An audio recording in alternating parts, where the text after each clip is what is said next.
درود بر شما بینندگان گرامی. اینک در قطعه آسیا مرحله دومی بازی‌های انتخابی جام آسیا 2027 و جام جهان 2026 به انجام رسید. بعد باخت در واخوری اساسی حل کننده از دسته منتخب اردن، منتخب تاجیکستان شام دیروز در دور آخر در ورزشگاه مرکزی جمهوری‌وی دسته منتخب پاکستان را به مغلوبیت دچار کرد. گزارش ما را پیگیری کنید.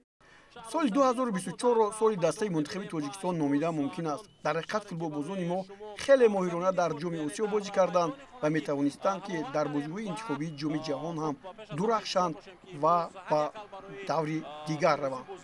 ما وضعیت‌های قلای گلزنی را به وجود می‌آوردیم. مثل آنکه در بازی پاکستان هم چندین لحظه‌ها بودند که ما می‌توانستیم الکی در آغاز بازی به صف پیش برویم. اما همین ضربه‌ها را، همین لحظه‌های فراختری گلزنی را استفاده نبردن ما برای ما بسیار هم خلال رسونید و یکی از اشتباه‌های اساسی همون این واخوری با دسته منتخب اردن در تاجیکستان بود که ما در دقیقه 89 به صف پیش برآمدیم ولی نتوانستیم این پیروزی را نگاه داریم.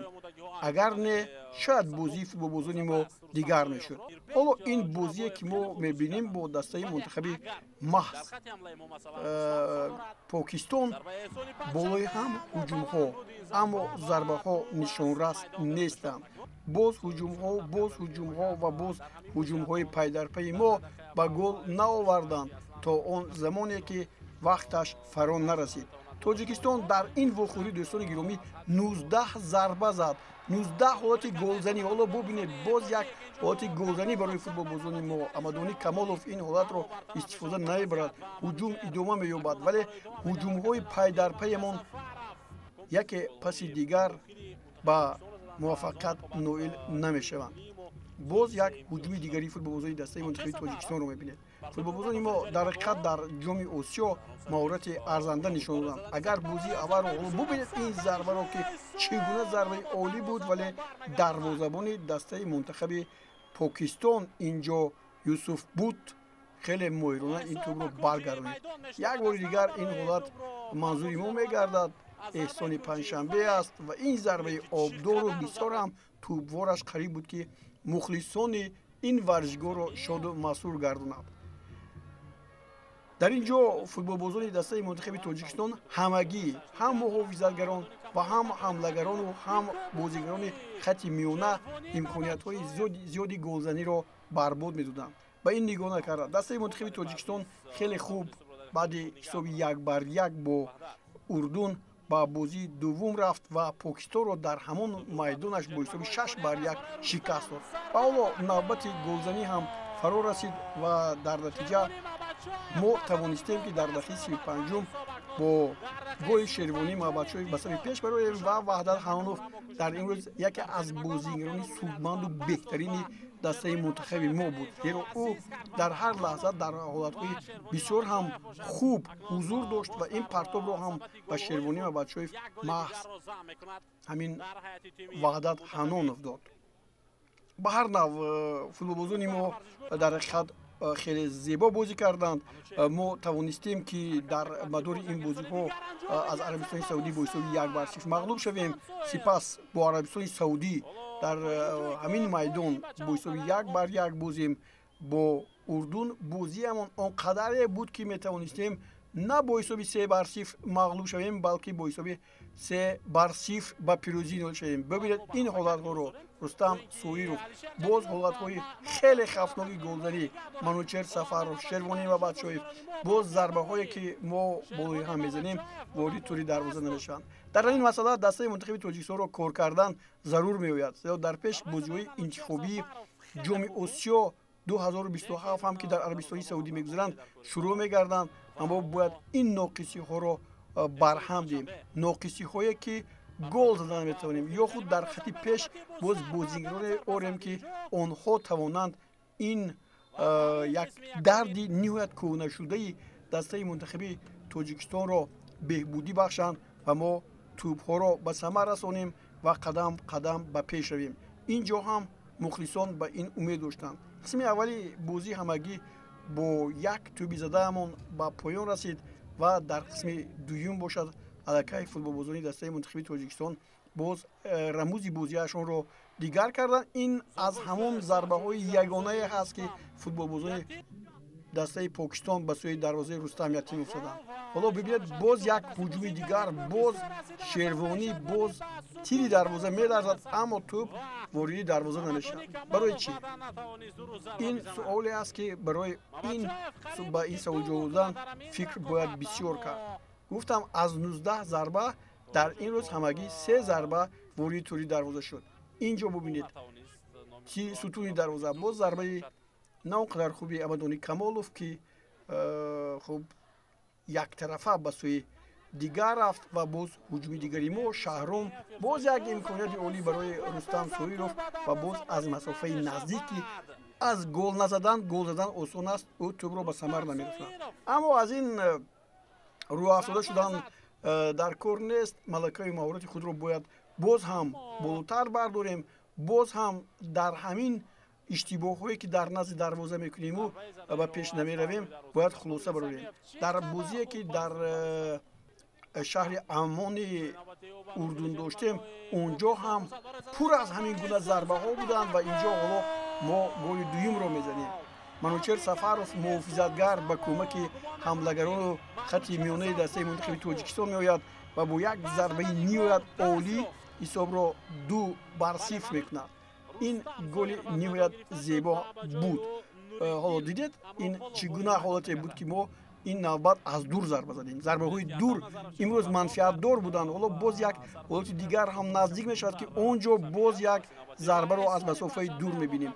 باز یک ضربه که بهایش همین گونه گلی زیبایی که ببینید از مسافه تقریبا 30-35 متر بود. نمیدونم ضربه وحدت حنانوف با گل انجام یابد. 3-0 و فوتبال بازان دسته منتخب تاجیکستان تا انجام فشار را به سوی دروازه دسته پاکستان روان میکردند، ولی با همین گونه بازی زیبایی که ما داشتیم نتوانستیم با بازی های مرحله سیوم انتخابی جام جهان رویم و توانیم که در این برابر از دسته های دیگری که از ما قفا بودند و توانستند به بازی های من بعد روان پیش گذاریم.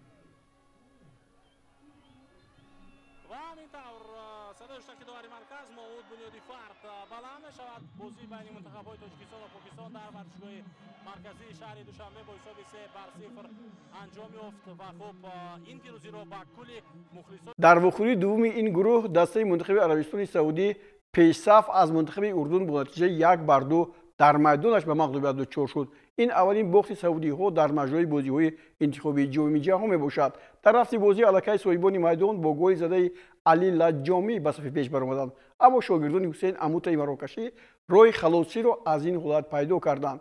با هم می‌بینیم. دسته منتخب عربستان سعودی مثل دسته منتخب تاجیکستان در این روز شماره ضربه‌هایش خیلی بسیار بود. اینجا همون حالت به وجود می‌آید که فوتبالبازان این دسته می‌توانستند توسط سلیم الدوسری کاپیتان دسته حساب را بافتند، اما نمی‌توانند.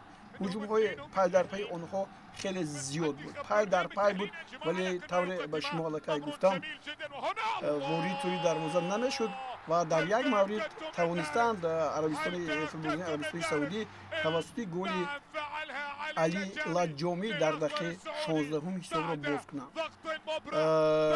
اگر حالا یک لحظه تماشا کرده باشید اینجا اشتباه در حقیقت از جانب محافظتگران دسته منتخب اردن بود و ضربه هم بسیار هم ماهرانه زده شد، ولی فوتبالبازان دسته عربستان سعودی و اردن در بازی پیشینه که رفت داشتند اونجا عربستان سعودی با حساب 2-0 اردن را در میدانش شکست داده بود. حالا باید اردنی‌ها به هجوم می‌روند و بسیار یک حالت خیلی خوب برای علی علوان، این همان بازیگری است که به دروازه دسته منتخب تاجیکستان گل زده بود، حساب را برابر میکنند. محافظتگران خیلی زیاد هستند. توپ اصلا از پای محافظتگر رفت و اینجا از همه بیشتر موسی التمری بسیار خوب کار کرد که از دروازه‌بان هم توپ را گذرانید. این موسی التمری است و در حقیقت اگر هم همینطور نظر کنیم اون دسته منتخب اردن امروز ارزنده بود برای غلبه کردن، هرچند صاحبان میدان گفتم امکانات‌های خود را استفاده نبردند. از جمله یکی از این зарбаҳое ки ҳоло зада мешавад ва ҳамиду ба ин тӯб намерасад. бози ҳуҷуми дигари футболбозони дастаи Арабистони Саудӣ. Аммо чӣ мегӯяд ки футболбозони дастаи мунтахаби Арабистони Саудӣ ниҳоят дар ин бозиҳо ба аввалин бохташон рӯбарӯ шуданд.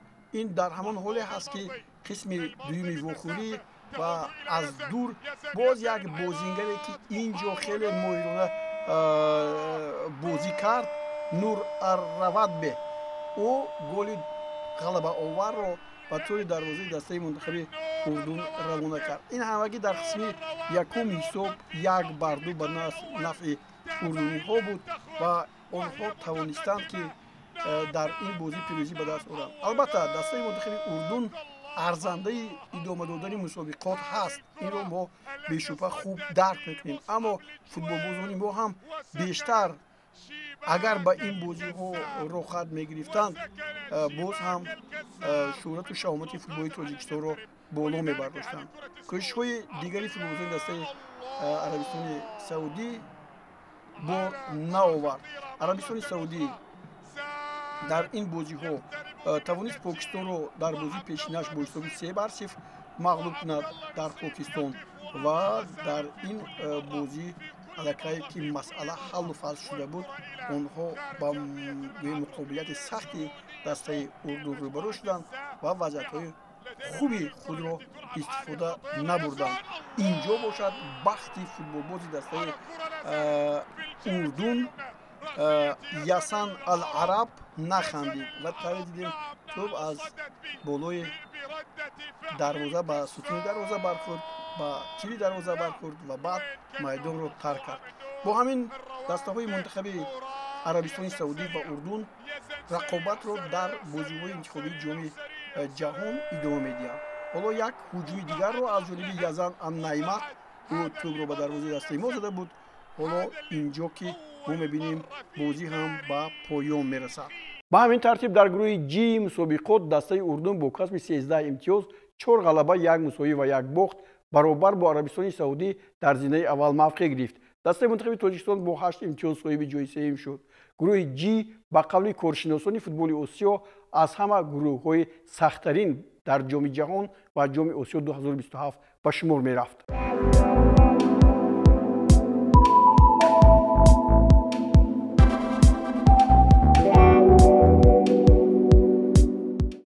дар гурӯҳи А тақдири ҷои дуввум дар вохӯрии байни дастаҳои мунтахаби Кувайт ва Афғонистон ва ҳамчунин Қатар бо Ҳиндустон роҳи ҳалли худро пайдо кард. мунтахаби Афғонистон имкон дошт дар сурати ғалаба бар Кувайт ба зинаи дуввуми мусобиқа рохат гирад, аммо кувайтиҳо аз зинаи охири гурӯҳи А тавонистанд бо ин ғалабаашон бо натиҷаи 1-0 аз Афғонистон ва Ҳиндустон пеш гузашта муборизаро барои ҷоми ҷаҳон 2026 идома диҳанд. дастаи мунтахаби Афғонистон дар ҳақиқат дар бозиҳои имсола ҳарчанд шурӯъаш хеле бад буд, аз Қатар бо ҳисоби 8-1 мағлуб шуд, вале то ба анҷом имконият дошт ки ба бозиҳои марҳилаи сеюм равад. аз сифати пасти ин наворҳо маъзарат мехоҳем, вале футболбозони дастаи Афғонистон имрӯз хеле хуб бозӣ карданд. қариб буд ки дар ин вохӯрӣ пирӯзӣ ба даст оранд. агар пирӯзӣ ба даст меоварданд, пас Афғонистон ба бозиҳои минбаъда рохат мегирифт ва ҳоло инҷо ки мо мебинем футболбозони дастаи мунтахаби Кувайт, онҳо ҳам дар оғоз дар шурӯъи бозиҳо на он қадар хуб бозӣ карданд, аз Ҳиндустон бо ҳисоби 1-0 мағлуб шуданд ва инҷо ҳоло ҳунарнамоии футболбозони дастаи Кувайт ва бисёр ҳам ҷозиб бозӣ кардани Увайс Азизӣ аз дастаи Афғонистон манзури мо гардид ва ягона гол ҳам дар ҳамин маврид зада шуд. ин тӯб дар дақиқаи 81 аз ҷониби Рашидӣ ворidi тӯи дарвозаи Афғонистон гардид ва Кувайт ин бартариро то ба анҷом нишон дод. Кувайт дар баробари Афғонистон бо ҳисоби 4-0 ғалаба карда буд дар бозии аввалаш. баъдан кувайтиҳо аз Қатар бо ҳисоби 3-0 мағлуб шуданд ва як бори дигар Кувайт аз Қатар ҳам бо ҳисоби 2-1 шикаст хӯрд. ин бозиҳое буданд ки кувайтиҳо бо Ҳиндустон ҳам як бозиашонро мусовӣ анҷом доданд, аммо роҳи бозиҳои интихобии ҷоми ҷаҳонро идома медиҳанд.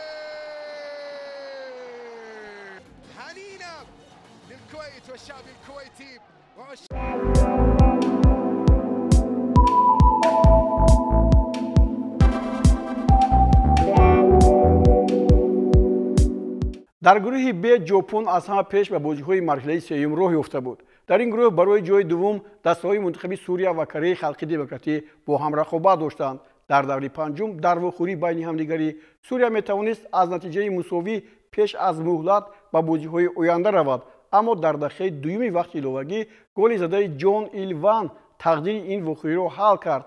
Сурия ки дар зинаи дуввум мавқеъ дошт, ба умеди он ки аз ҷопониҳо имтиёзҳои заруриро дар бозии охирин ба даст меорад, бо натиҷаи 5-0 шикаст хӯрд. дар ин баробар дастаи мунтахаби Кореяи Халқи Демократӣ масъалаи ба марҳилаи сеюми бозиҳо рохат гирифтанро дар баробари дастаи мунтахаби Мянмар ҳаллу фасл намуд. Кореяи Шимолӣ ба дарвозаи меҳмонони худ 4 гол зада аз дарвозааш 1 тӯб гирифт ва бо касби 9 имтиёз аз Сурия пеш гузашт. Сурия аз аввалин дастаҳое буд ки аз сабаби дуввум ҳаққи иштирокро дар бозиҳои оянда аз даст дод. Кореяи Шимолӣ бошад мисли Кувайт дар гурӯҳи А аз дуввумин дастаест ки аз сабаби сеюм ба чунин комёбӣ муваффақ шуд.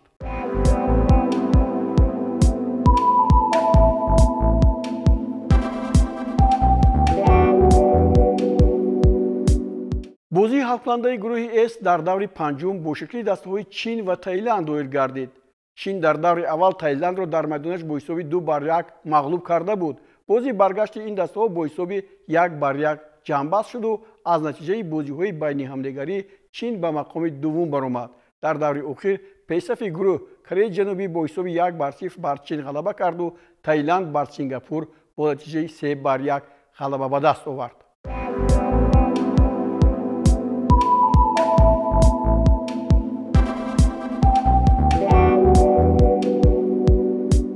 дар гурӯҳи Д аз Осиёи марказӣ дастаи мунтахаби Қирғизистон бо ба даст овардани 11 имтиёз дар зинаи дуввум ҷойгир шуд ва ба бозиҳои марҳилаи сеюм гузашт. баъд дастаи Умон ҳам муваффақ шуд ки аз зинаи аввал ба ин бозиҳо равад. қирғизҳо дар бозии рӯзи 6 июн бо дастаи мунтахаби Малайзия ин имкониятро пайдо карданд ва вохӯриро бо натиҷаи 1-1 дар майдонашон ҷамъбаст намуданд. маҳз наворҳои ин бозӣ ба дасти мо расид. дастаи мунтахаби Қирғизистон бозиашро дар бозиҳои интихобии ҷоми ҷаҳон 2026 ғайричашм дошт бо бохт шурӯъ кард ва аз Малайзия бо ҳисоби 4-3 мағлуб шуд. ҳоло ҳам футболбозони ин даста дар бозии пеш аз охирашон бо Малайзия қурол буданд ва ҳардуи ин даста имконияти баробар доштанд ки яке аз дастаҳо ба бозиҳои минбаъдаи ҷоми ҷаҳон равад.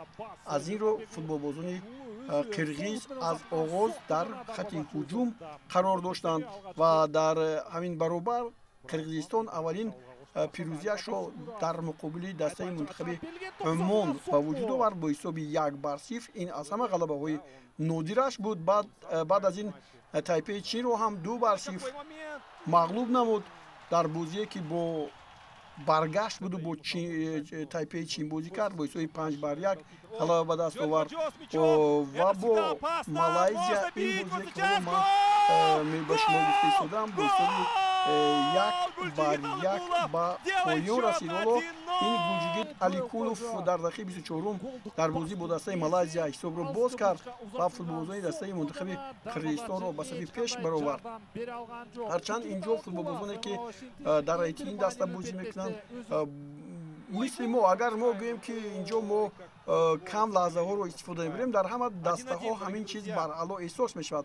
оя дақиқаи 38 аст Одилҷон Абдурахмонов муҳофизатгари дастаи мунтахаби Қирғизистон тӯбро ба тӯри дарвозаи худ раво мекунад ва ҳисоб баробар мешавад. ҳоло бибинед ин зарбаи маъмулӣ ё худ стандартӣ баъдан ба сутуни дарвоза бархӯрд ва қирғизистониҳо бо ҳамин ба анҷом расид. Малайзия ҳам соҳиби як имтиёз шуд, вале дар бозиҳое ки аз ҳама охир буданд футболбозони Қирғизистон дар Умон боз натиҷаро мусовӣ анҷом доданд ва имкон ёфтанд ки аз ҷои дуюм ба бозиҳои ҷоми ҷаҳон марҳилаи сеюм гузаранд.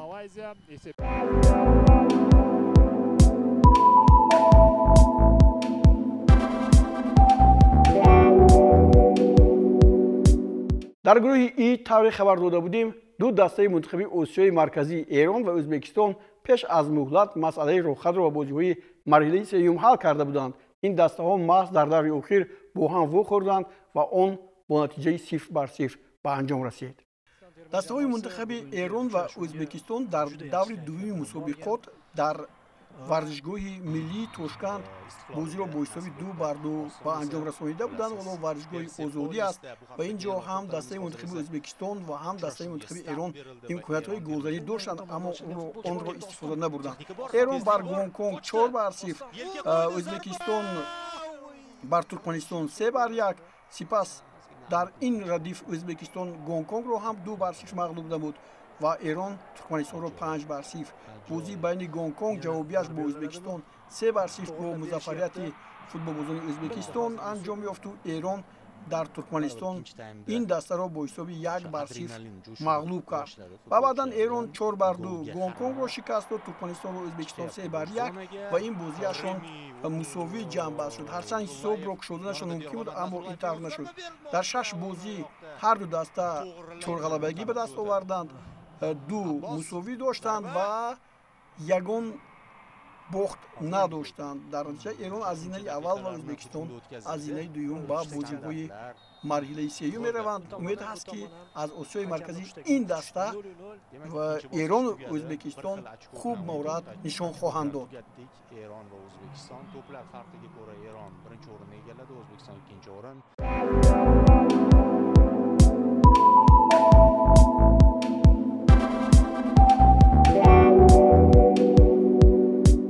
در گروه F دسته‌های منتخب عراق و اندونزیا به مرحله سوم بازی‌ها برآمدند. در دور اخیر دسته منتخب عراق بر ویتنام 3-1 و اندونزیا بر فیلیپین 2-0 واخوری‌هایشان را انجام دادند. منتخب عراق در همه واخوری‌ها با کامیابی موفق شده است.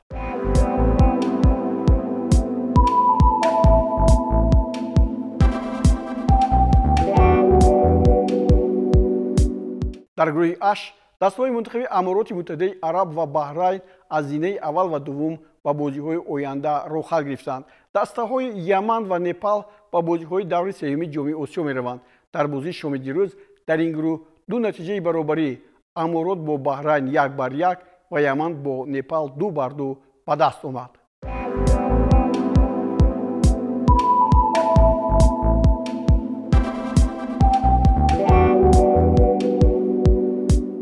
نهایت در گروه ای آخر استرالیا از زینه اول و فلسطین از جای دوم به مرحله سوم گذشتند. در دور آخر استرالیا بر فلسطین 5-0 و لبنان بر بنگلادش 4-0 ظفر یافتند.